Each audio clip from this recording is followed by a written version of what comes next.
have left my house at 8 because I always do.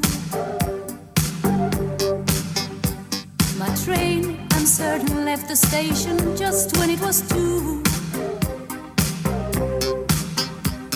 I must have read the morning paper going into town,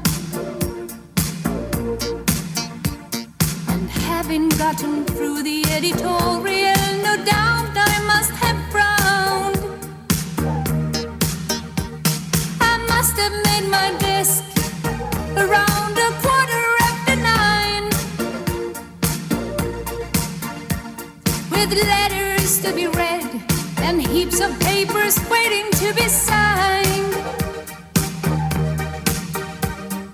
I must have gone to lunch at 12:30 or so, the usual place, the usual bunch. And still on top of this, I'm pretty sure it must have rained the day before you came. I must have lit my 7th cigarette at 2:30. And at the time I never even noticed I was blue. I must have kept on dragging through the business of the day, without really knowing anything. I hid a part of me away. At 5 I must have left. There's no exception to the rule. A matter of routine, I've done it ever since I finished school. A train back home again. Undoubtedly I must have read the evening paper then.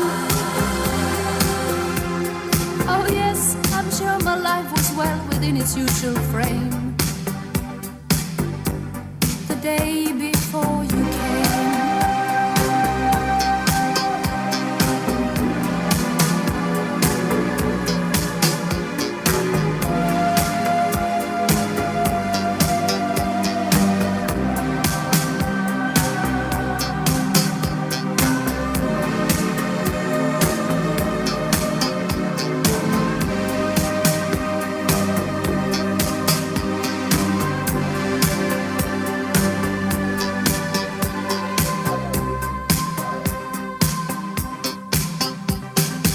Must have opened my front door at 8 o'clock or so,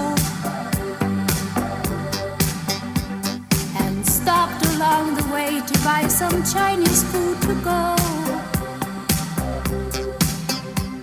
I'm sure I had my dinner watching something on TV. There's not, I think, a single episode of Dallas that I didn't see. Have gone to bed around 10:15.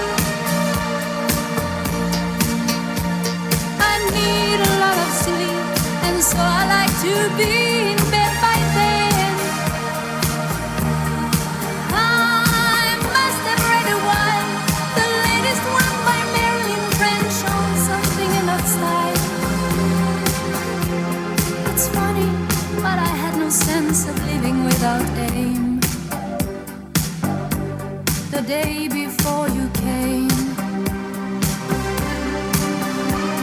And turning out the light, I must have yawned and cuddled up for yet another night. And rattling on the roof, I must have heard the sound of rain the day before you came.